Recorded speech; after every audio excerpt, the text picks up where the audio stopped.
Ma'am இப்போ நீங்க உணவே மருந்து சொல்லிட்டு இருந்தீங்க. இப்போ ஜென்ரலா நாங்க என்ன மாதிரி ஃபுட் வந்து எடுத்துக்கலாம் மேம்? ஆக்சுவலா இப்போ நான் புதுசா நிறைய நியூ மாம்ஸ் வந்து பாக்குறேன். ஸோ அப்படி அவங்க பார்க்கும்போது வந்து முந்தின இருக்க ஜெனரேஷனோட இப்போ மெனக்கெட்டு ரொம்ப ஹெல்த்தியான ஃபுட் வந்து குழந்தைங்களுக்கு கொடுக்கறதுக்கான மெனக்கெடல் வந்து நான் நிறைய பாக்குறேன்.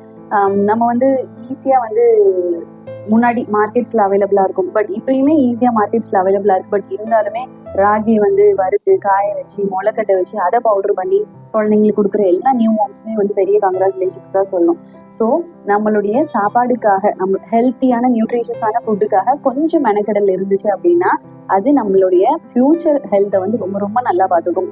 ஸோ ரொம்ப காமனாக சொல்ற மாதிரி இப்போ இன்னைக்கு ப்ரெசன்ட் டேல நம்மளோட ஹெல்த் நம்ம பார்த்துக்கிட்டோம் அப்படின்னா நாளைக்கு ஃபியூச்சர்ல நம்ம வயசாகும் போது அந்த ஹெல்த் வந்து நம்மளை பார்த்துக்க ஆரம்பிக்கும். ஸோ இதுதான். ஸோ இதுல நம்ம வந்து ஹெல்த்தியா நல்லா பண்ணலாம் அப்படின்னு கேட்டோம்னா லிவிங் ஃபுட் வந்து எடுத்துக்கிறதுக்கு ஆரம்பிக்கணும். அது என்ன லிவிங் ஃபுட் அப்படின்னு கேட்டோம்னா முளைக்கட்டின பயிர் வகைகள் தான் வந்து லிவிங் ஃபுட். ஸோ அதுல உயிர் இருக்கு இல்லையா? ஸோ ஒரு பச்சை பயிர் வந்து முளைக்கட்டுது, கடலை வந்து பயிர் பருப்பு எல்லா விதமான முளைக்கட்டின ஸ்ப்ரவுட்ஸுமே வந்து நம்ம கண்டிப்பா எடுத்துக்கிறதுக்கு ஆரம்பிக்கலாம் டெய்லி லைஃப்ல. அதே மாதிரி கீரை, ஸோ கீரையுமே அகைன் வந்து ஒரு லிவிங் ஃபுட் தான். ஃப்ரூட்ஸ், வெஜிடபிள்ஸ், இது எல்லாமே நம்மளோட நாளைக்கு ஒரு ஃப்ரூட் ஒரு வெஜிடபிள் இது இருந்துட்டாலே தாராளமா போதும்.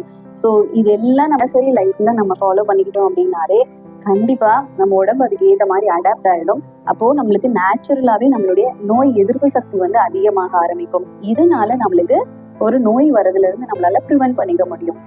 லைக் பண்ணுங்க, ஷேர் பண்ணுங்க, கமெண்ட் பண்ணுங்க.